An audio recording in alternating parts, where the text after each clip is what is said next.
Alright guys, सबसे पहले मैं अपने बारे में बता दूं। My self CS Deepshikha and last class में हमने रेरा केस लॉज को कवर किया था। आज की क्लास में हम IBC केस लॉज को स्टडी करेंगे, जो कि ICAI के स्टडी मैट से हम कवर करेंगे।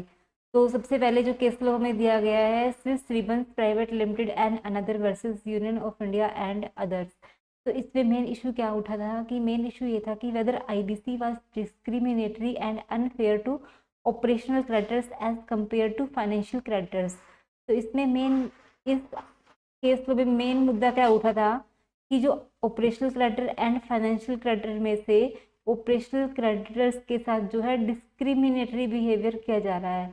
तो जो ऑपरेशनल क्रेडिटर है वो कह रहे थे कि हम लोग इतनी मान्यता नहीं पा रहे हैं, इतने अधिकार नहीं मिल रहे हैं जितने उनको मिलने चाहिए। क्योंकि एक सवाल उठा कि कॉन्स्टिट्यूशन ऑफ इंडिया के हिसाब से जो ऑपरेशनल क्रेडिटर्स है, उन्होंने बोला कि हमारे को राइट टू इक्वलिटी जो है वो हमारा अधिकार, हमें उसका जो है बेनिफिट नहीं मिल रहा है। हमारा संवैधानिक अधिकार है राइट टू इक्वलिटी।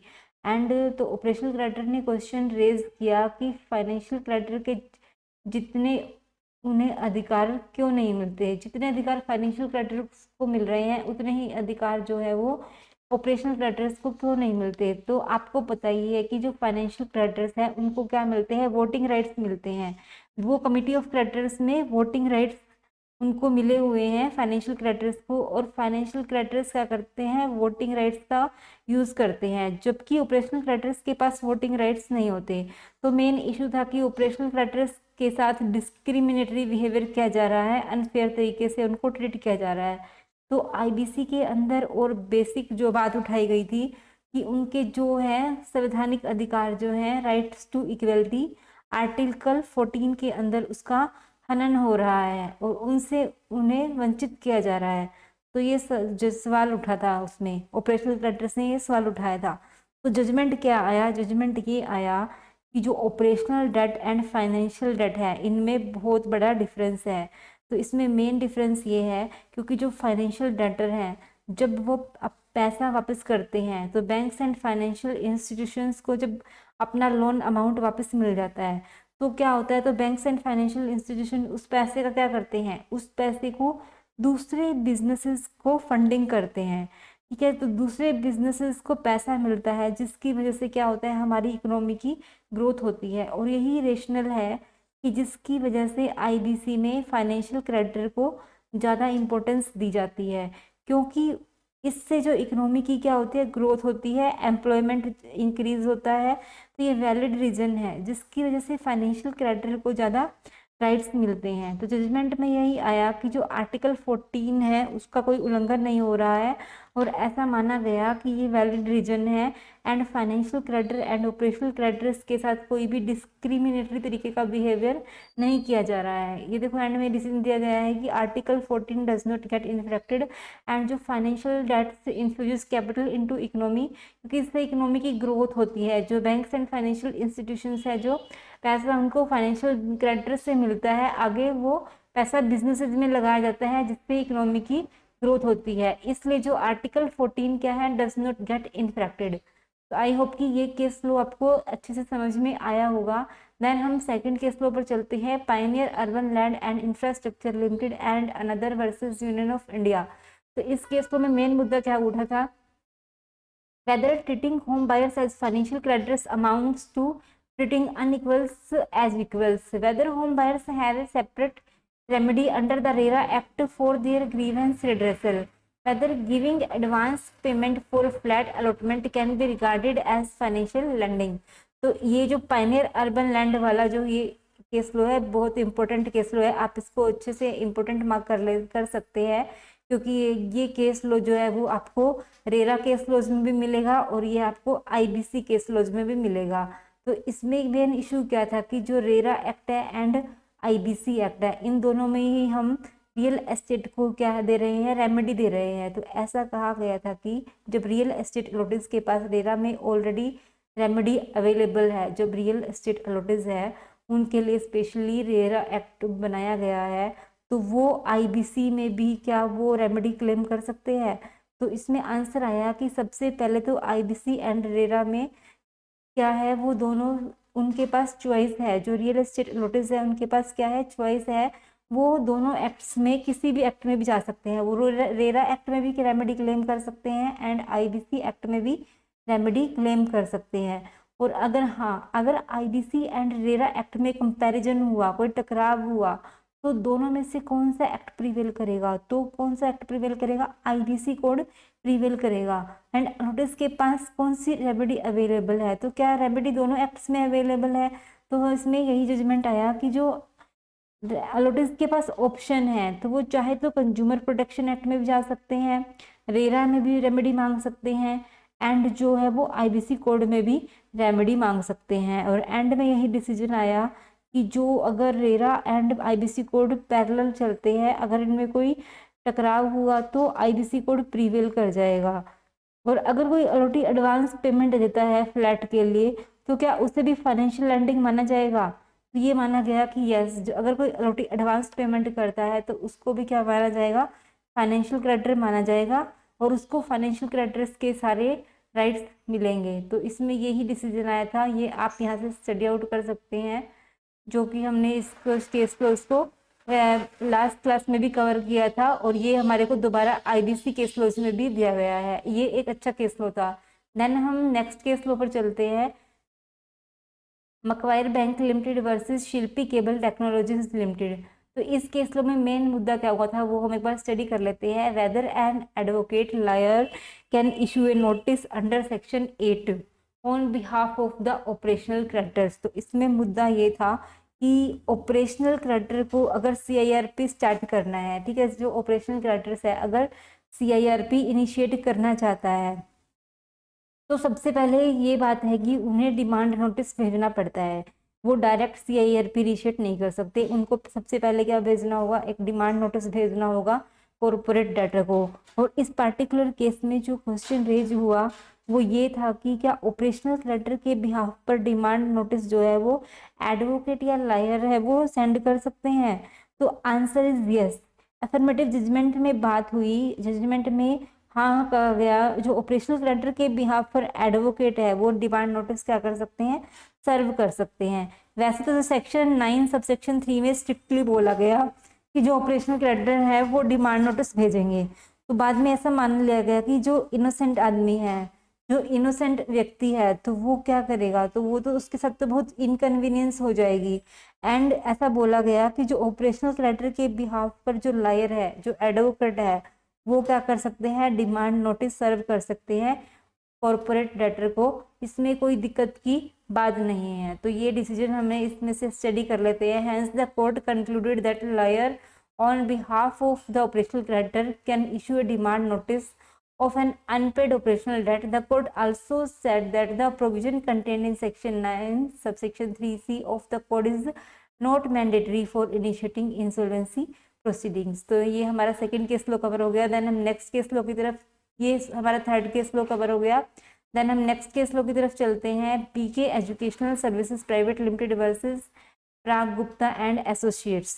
तो इस केस लो में मेन मुद्दा क्या उठा था, whether Limitation Act 1963 will apply to applications that are made under Section 7 or Section 9 of the Code and from its commencement on 1st December 2016 till 6 June 2018। तो इसमें main issue यही था, मैं आपको शॉर्ट समरी में एक बार डिस्कस कर देती हूँ कि जो इसमें ये मुद्दा उठा था कि जो लिमिटेशन एक्ट के अकॉर्डिंग था कि जो अगर लिमिटेशन एक्ट के अकॉर्डिंग अगर कोई डिफॉल्ट हो जाता है और 3 साल तक आप कोई एक्शन इनिशिएट नहीं कर पाते, तो उस केस में क्या होगा, then it is time barred माना जाएगा और आप कोई एक्शन नहीं ले सकते क्योंकि 3 साल कंप्लीट हो चुके। और सवाल उठा कि अगर कॉर्पोरेट डेटर ने कोई डिफॉल्ट किया था एंड जो डिफॉल्ट होने के बाद भी अगर 3 साल हो गए और 3 साल के बाद भी अगर आप सीआईआरपी प्रोसेस इनिशिएट करोगे तो क्या वो अलाउड रहेगा, जो 3 साल क्योंकि बीत चुके हैं, तो क्या अब आप सीआईआरपी प्रोसेस इनिशिएट कर सकते हैं। तो आंसर जवाब आया कि नो, ऐसे केस में जो है सीआईआरपी प्रोसेस शुरू नहीं की जा सकती। तो इसमें बाद में ये क्वेश्चन आया कि जो whether limitation act will apply to section 7 section 9 जहाँ सीआईआरपी प्रोसेस शुरू किया जाता है। तो इस केस में क्या हुआ फिर कि नहीं, आप CIRP प्रोसेस शुरू नहीं कर सकते, क्योंकि जो है वो 3 साल बीत चुके हैं। लिमिटेशन एक्ट में जो केसेस में फैक्ट्स को देखने के बाद ही कंडोनेशन अलाउड होता है। अगर कंडोनेशन भी लेना चाह रहे हैं तो फैक्ट्स को देखना पड़ेगा। एंड सेक्शन 5 लिमिटेशन के हिसाब से सिर्फ वहाँ डिलो कंडोन होगा जो फैक्ट्स को कंसिडर करने के बाद ही। तो इसमें यही डिसीजन आया कि जो लिमिटेशन एक्ट के अकॉर्डिंग क्या है, अगर 3 साल बीत चुके हैं तो आप CIRP प्रोसेस क्या है इनिशिएट नहीं कर सकते। तो हम आगे नेक्स्ट केस लो की तरफ चलते हैं। State bank of India versus Ramakrishnan. तो इस केस लो में सबसे मेन मुद्दा क्या था, ये एक इम्पोर्टेंट केस लो है, और इसमें मेन मुद्दा क्या था कि whether section 14 moratorium would apply to a personal guarantor of a corporate debtor. देखो ये कुछ इसमें क्या था कि जो सेक्शन 14 जो मोरेटोरियम की बात करता है, तो क्या वो जो मोरेटोरियम है वो पर्सनल गारंटर पर भी एप्लीकेबल होगा। इसके जो कॉर्पोरेट डेटर का जो पर्सनल गारंटर है, तो क्या मोरेटोरियम उस पर एप्लीकेबल होगा। तो इसमें यही सवाल उठा था। तो हम बोलते हैं कि कोई भी जो कॉर्पोरेट डेटर है उसे मोरेटोरियम का क्या मिलता है, एडवांटेज मिलता है, क्योंकि मोरेटोरियम किस पर लगता है, हमेशा कॉर्पोरेट डेटर पर लगता है, पर्सनल गारंटर पर मोरेटोरियम नहीं लगता। तो इस केस में क्या है, क्योंकि हम लोग जो है कंपनी को रिवाइव करने की कोशिश कर रहे हैं, तो हमने इस पार्टिकुलर केस में क्वेश्चन अराइज हुआ कि क्या पर्सनल गारंटर जो है उस पर मोरेटोरियम लगेगा। तो देखो जो कॉर्पोरेट डेटर को तो क्या है, मोरेटोरियम का बेनिफिट मिलने वाला है, ठीक है, क्योंकि मोरेटोरियम का बेनिफिट कॉर्पोरेट डेटर को तो मिले ही मिलेगा, क्योंकि हम कंपनी को रिवाइव करने की बात कर रहे हैं। उसके खिलाफ तो कोई केसेस वगैरह आप इनिशिएट नहीं कर सकते। मोरेटोरियम पीरियड में आप कोई कंपनी के खिलाफ कोई भी केसेस नहीं चला सकते। तो क्या पर्सनल गारंटर को कोई रियायत मिलने वाली है इस केस में, तो क्या पर्सनल गारंटर पर मोरेटोरियम लगेगा या नहीं लगेगा। तो आंसर आया कि नो, जो पर्सनल गारंटर है उसके ऊपर मोरेटोरियम एप्लीकेबल नहीं होगा, एंड जो कॉर्पोरेट डेटर है उस पर तो मोरेटोरियम लग जाएगा। एंड उस जन CIRP इनिशिएट होते ही जो कॉर्पोरेट डेटर है उस पर मोरेटोरियम लग जाता है, लेकिन जो पर्सनल गारंटर है उस पर कभी भी मोरेटोरियम नहीं लगेगा। तो सच बात यह है कि जो कॉर्पोरेट डेटर है तो मोरेटोरियम उसके फेवर में काम करने वाला है, एंड उसके खिलाफ आप कोर्ट में कोई भी केस स्टार्ट नहीं कर सकते, कोई भी केस इनिशिएट नहीं कर सकते। लेकिन जो पर्सनल गारंटर है उसके खिलाफ आप कोर्ट में जा सकते हैं, इसमें कोई भी दिक्कत की बात नहीं है। तो जो पर्सनल गारंटर है, मेन क्रक्स यही था कि जो पर्सनल गारंटर है उस पर कभी भी मोरेटोरियम नहीं लगता, मोरेटोरियम लगता है कॉर्पोरेट डेटर्स पर, क्योंकि हम कॉर्पोरेट डेटर को रिवाइव करने की कोशिश कर रहे होते हैं। तो हैंस हमारे को यही डिसीजन आया था, आप इसको स्टडी कर सकते हैं कि एंड में यही आया था कि जो moratorium would not apply to a personal guarantor of a corporate debtor. Then हम नेक्स्ट केस लो की तरफ चलते हैं। Mobilox innovations private limited versus Kirusa software private limited. इसमें मेन मुद्दा क्या आया था कि whether and to what extent can the NCLT go into question of existence of a dispute. तो इसमें मैं आपको एक केस डिस्कस कर लेते हैं कि जो इसमें सवाल उठाया था, whether and to what extent NCLT can go into the question of existence of dispute. तो NCLT के पास क्या ये पावर है कि क्या NCLT और ये जो नेकलेट है, जो NCLT है, क्या ये इंक्वायरी कर सकते हैं कि डिस्प्यूट है या नहीं है, क्योंकि CIRP प्रोसेस इनिशिएट करने के लिए जरूरी है देखना कि डिस्प्यूट है या नहीं है। तो इसमें आंसर आया कि यस, NCLT इसमें अपनी जांच पड़ताल कर सकता है। जो NCLT है या जो नेकलेट है तो वो अपनी जांच पड़ताल कर सकता है, क्योंकि अगर डिस्प्यूट होगा तो फिर आप क्या है जो है CIRP इनिशिएट नहीं कर सकेंगे। तो इसलिए ये देखना जरूरी है कि डिस्प्यूट चल रहा है या नहीं चल रहा, और NCLT ये देखेगी, जेन्युइनली ये देखेगी कि डिस्प्यूट होना चाहिए। अगर डिस्प्यूट है तो फिर CIRP इनिशिएट नहीं कर सकते। प्लस एक बात और ये भी थी कि इसमें डिस्प्यूट का एक सपोर्टिव एविडेंस होना चाहिए, एक उसका एविडेंस होना कंपलसरी है। बिना एविडेंस के आप ये डिक्लेयर नहीं कर सकते कि डिस्प्यूट है। तो डिस्प्यूट होने के लिए आपको इसके लिए सपोर्टिंग एविडेंस भी देने होंगे। तो इसमें यही मुद्दा उठा था। तो supreme court allowed the appeal and set aside the order of necklet, क्योंकि अगर डिस्प्यूट नहीं होगा तो फिर आप क्या है CIRP प्रोसेस इनिशिएट कर सकते हैं। आप ये केस लो एक बार स्टडी कर सकते हैं, हमने इसको एक ब्रीफ में डिस्कस किया है। देन हम नेक्स्ट केस लो की तरफ चलते हैं, K Shashidhar versus Indian Overseas Bank and others. ये एक इम्पोर्टेंट केस लो है, एग्जाम पर्पज से आप इसको इम्पोर्टेंट मार्क कर सकते हैं। इसमें जो मेन मुद्दा क्या उठा था हम इसको स्टडी कर लेते हैं। What is the scope of NCLT jurisdiction to inquire into justness of rejection of the resolution plan? तो इसमें यही क्वेश्चन उठा था, ठीक है। तो इसमें जो बहुत इंपॉर्टेंट सवाल ये उठा कि आपको IBC कोड जो है क्रेडिटर्स को एम्पावर कर देता है, कि IBC कोड क्रेडिटर्स को कंट्रोल दे देता है, मेन डिसीजन मेकिंग उनको दे देता है IBC कोड, क्योंकि क्रेडिटर्स का पैसा फंसा होता है उसमें। एंड तो जो रेजोल्यूशन प्लान को प्रूव करने की अथॉरिटी किसको दे रखी है, फाइनेंशियल क्रेडिटर्स को दे रखी है। तो क्रेडिटर्स क्या करते हैं, कमिटी ऑफ क्रेडिटर्स अगर 66% से वोटिंग कर देते हैं तो रेजोल्यूशन प्लान अप्रूव हो जाता है। तो उस पर सवाल उठा कि अगर COC ने अगर कोई रेजोल्यूशन प्लान अप्रूव कर दिया तो वो प्लान को प्रूव करने के बाद क्या NCLT ये बोल सकती है कि ये रेजोल्यूशन प्लान और भी अच्छा हो सकता था।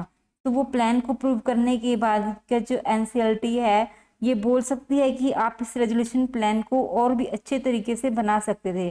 तो NCLT जो है इससे अच्छा प्लान बनाकर लाओ ये बोल नहीं सकती। तो आंसर आया कि नहीं, NCLT और NCLT है जो ये आपको ये नहीं कह सकती कि आप इससे भी अच्छा रेजोल्यूशन प्लान बनाकर लाओ। And it will always be commercial wisdom of committee of creditors which will prevail. याद रखिए इस बात को कि जो भी COC ने 66% वोटिंग से जो रेजोल्यूशन प्लान अप्रूव किया है तो वो प्लान प्रीवेल करेगा। NCLT और जो NCLT है इस बात का कोई जुरिस्डिक्शन नहीं मिलता उनको कि वो ये तय करें कि जो रेजोल्यूशन प्लान जो अप्रूव हुआ है वो अच्छा है या बुरा है या इससे और बेहतर हो सकता था। उनके पास इस बात का कोई भी जुरिस्डिक्शन नहीं है। तो जो COC का जो डिसीजन है वो प्रीवेल करेगा। इसमें यही डिसीजन आया था, इसमें आप ये स्टडी कर सकते हैं।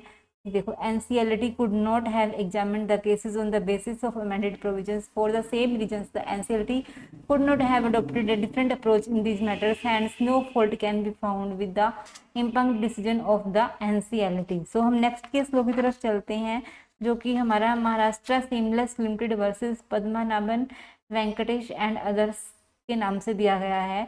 तो इसमें मेन इशू क्या हुआ था, whether the scheme of the Insolvency and Bankruptcy Code 2016 contemplates that the sum forming part of the resolution plan should match the liquidation value, and whether section 12A is the applicable route through which a successful resolution applicant can retreat। तो इसमें main मुद्दा यही उठा था कि कभी कभी क्या होता है कि मान लीजिए किसी कॉर्पोरेट डेटर के लिए हमने रेजोल्यूशन प्लान बनाया, ठीक है। तो इस पार्टिकुलर केस में ये एक मेजर सब्सटेंस था कि जो कभी कभी क्या होता है कि कंपनी के अगर पूरे एसेट्स को बेच दें, अगर लिक्विडेशन वैल्यू निकालें तो वो जो लिक्विडेशन वैल्यू है वो कभी कभी ज़्यादा निकल जाती है। एंड रेजोल्यूशन प्लान में हमें कभी कभी कम वैल्यू मिल रही होती है, ठीक है। तो जो रेजोल्यूशन प्लान में हमें उसमें कम वैल्यू मिल रही होती है और लिक्विडेशन वैल्यू निकालते हैं तो वो ज़्यादा आ रही होती है। तो इस पर्टिकुलर केस में ये क्वेश्चन हुआ कि जितनी लिक्विडेशन में वैल्यू मिल रही है तो क्या ये जरूरी है कि लिक्विडेशन प्लान में भी उतनी ही वैल्यू मिले। तो रेजोल्यूशन प्लान में आपको लिक्विडेशन से ज़्यादा वैल्यू मिले, ऐसा कोई रूल है क्या? तो क्या ऐसा होना चाहिए कि जो आपको रेजोल्यूशन प्लान में ज़्यादा वैल्यू मिले, तो क्या ये हो सकता है? तो क्या मेन कंटेंशन था कि आंसर इसमें ये आया कि IBC कोड का जो फंडामेंटल इंटेंशन ये है कि रेजोल्यूशन प्लान बनना चाहिए, ये हमेशा फोकस प्रायोरिटी में रहता है। तो आप समझिए इस बात को कि अगर किसी कॉर्पोरेट डेटर के लिए रेजोल्यूशन प्लान बना तो रेजोल्यूशन प्लान बनने से कंपनी कंटिन्यू कर जाती है, क्योंकि जब अगर रेजोल्यूशन प्लान बन गया तो उससे क्या है, कंपनी का सर्वाइवल हो जाता है और कंपनी का बिजनेस कंटिन्यू रहता है। इससे क्या होगा, लोगों को एम्प्लॉयमेंट मिल जाता है। तो resolution plan is always better than liquidation. तो रेजोल्यूशन प्लान क्या है, वो हमेशा लिक्विडेशन से बेटर है। तो ये बिल्कुल ज़रूरी नहीं है कि रेजोल्यूशन प्लान में लिक्विडेशन से ज़्यादा वैल्यू मिले, ये बिल्कुल भी ज़रूरी नहीं है। अगर रेजोल्यूशन प्लान बनता है, ठीक है, क्योंकि जो सीओसी जो है वो प्लान को अगर अप्रूव करते हैं तो एनसीएलटी उस बात को क्या है, चैलेंज नहीं कर सकता। याद रखिए, जब बिजनेस बंद हो जाता है, धंधा बंद हो जाता है, कोई भी बिजनेस वर्क नहीं कर रहा, तो सिर्फ इकोनॉमी का ही लॉस नहीं होता बल्कि जो है सोशल कॉस्ट भी होता है, क्योंकि इससे लोगों की एम्प्लॉयमेंट भी जाती है। इसलिए जो रेजोल्यूशन प्लान को ज़्यादा प्रायोरिटी दी जाती है कि रेजोल्यूशन प्लान अप्रूव हो ताकि बिजनेस कंटिन्यू कर किया जा सके, ना कि कंपनी को लिक्विडेशन में जाने के लिए ज़्यादा कोशिश नहीं की जाती। कोशिश यही रहती है कि रेजोल्यूशन प्लान को अप्रूव किया जाए एंड कंपनी को सक्सेसफुली कंटिन्यू किया जाए। सो देन हम आगे नेक्स्ट केस के ऊपर चलते हैं। Shagufa Ahmed versus upper Assam plywood products private limited. तो इस केस में मेन मुद्दा क्या उठा था, हम एक बार स्टडी कर लेते हैं। The counsel for the appellants mister Gunjan Singh contended that the limitation for filing an appeal 45 days would only start from the day when a party receives the order of a court.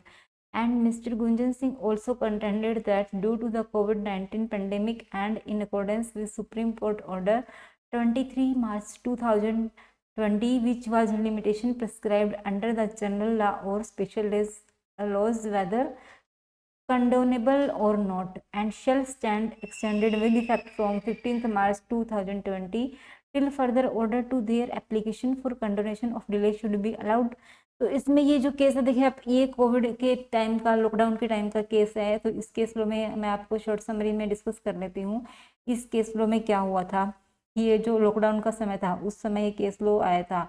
तो अभी आप सबको पता ही है कि जो एनसीएलटी के किसी डिसीजन से अगर आपको प्रॉब्लम है, ठीक है, एनसीएलटी ने अपना कोई डिसीजन दिया और उससे अगर आपको कोई प्रॉब्लम है तो आप उस केस में क्या है 45 डेज के अंदर अंदर आप कहाँ जा सकते हैं, एनसीएलटी के पास जाकर उस एनसीएलटी के डिसीजन को चैलेंज कर सकते हैं। ठीक है, तो आप एनसीएलटी के डिसीजन को चैलेंज कर सकते हैं।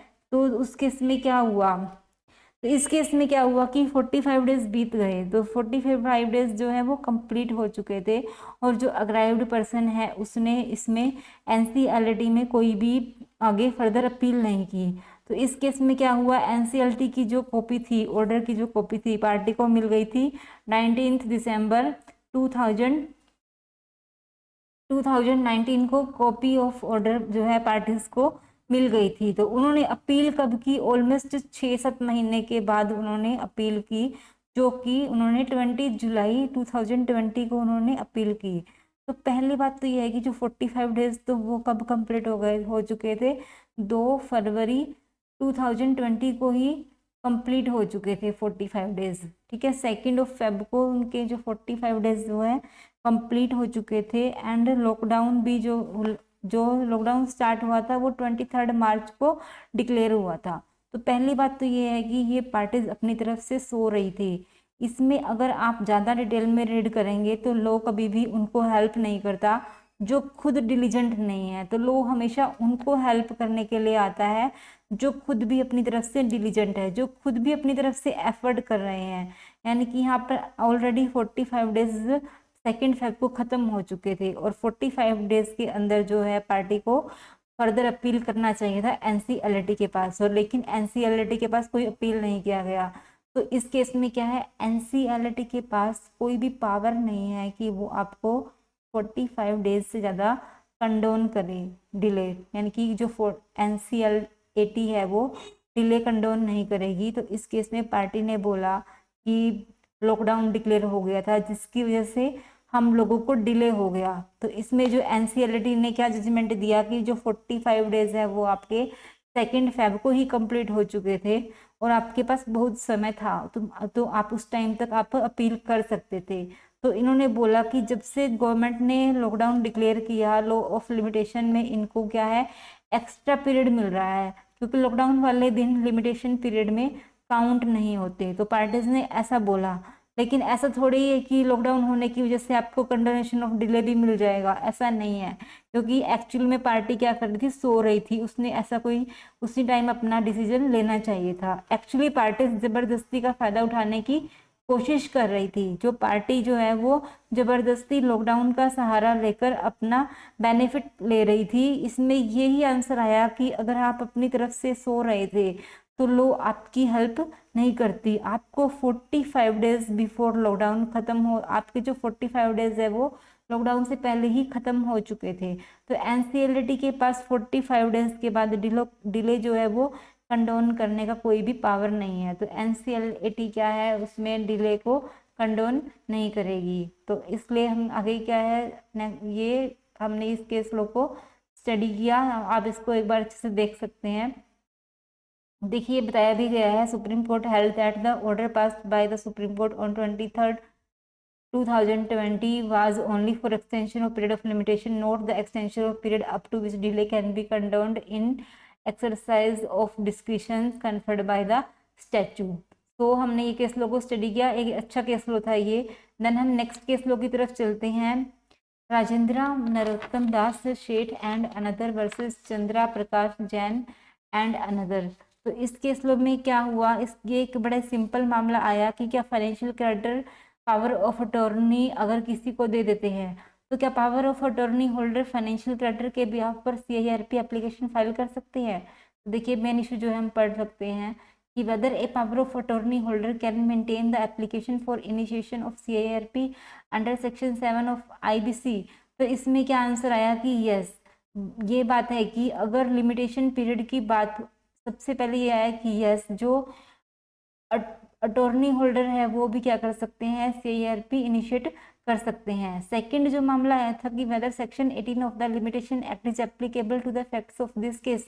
तो बात हम लिमिटेशन पीरियड की बात हुई तो कॉर्पोरेट डेटर ने अगर डेट को एक्नॉलेज किया, मान लीजिए डेट जो था वो 2008 के आसपास का था, अब पार्टीज के बीच में कोई डिस्प्यूट वगैरह चल रही होगी, तो याद रखना जब भी कोई पार्टी अपनी तरफ से डेट को एक्नॉलेज कर देगी तो वहां से फ्रेश लिमिटेशन 3 साल का लिमिटेशन पीरियड का जो है डेज होता है वो स्टार्ट हो जाएगा, वापस 3 इयर्स जो है फ्रेश पीरियड शुरू हो जाएंगे। तो कॉर्पोरेट डेटर ने अगर डेट को एक्नॉलेज किया है तो वहां से अगर 3 साल का समय मिल जाता है, मतलब लॉ ऑफ लिमिटेशन के अकॉर्डिंग जो 3 साल के बाद आप बार हो जाते हैं नॉर्मली। तो अगर कोई कॉर्पोरेट डेटर है फ्रेशली एक्नॉलेज करता है डेट को तो वहां से फिर से 3 साल मिलते हैं। सीआईआरपी में कोई भी क्रेडिटर के पास तो अगर डेट की एक्नॉलेज हुई है उसके बाद 3 साल तक आपके पास पावर होती है कि आप जाकर विद इन 3 इयर्स जो है सीआईआरपी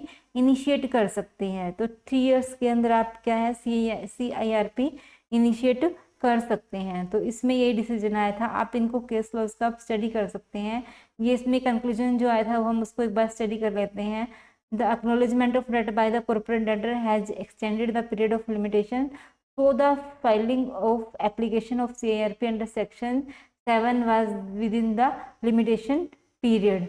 तो हमने इस केस लो को डिस्कस किया। देन हम नेक्स्ट केस लो पर चलते हैं, Messrs innovative industries limited versus ICI bank and another. इसमें क्या, इस केस लो में क्या मेन मुद्दा ये उठा था कि whether the after enactment the IBC would prevail over the Maharashtra Relief Undertaking Special Provisions Act 1958।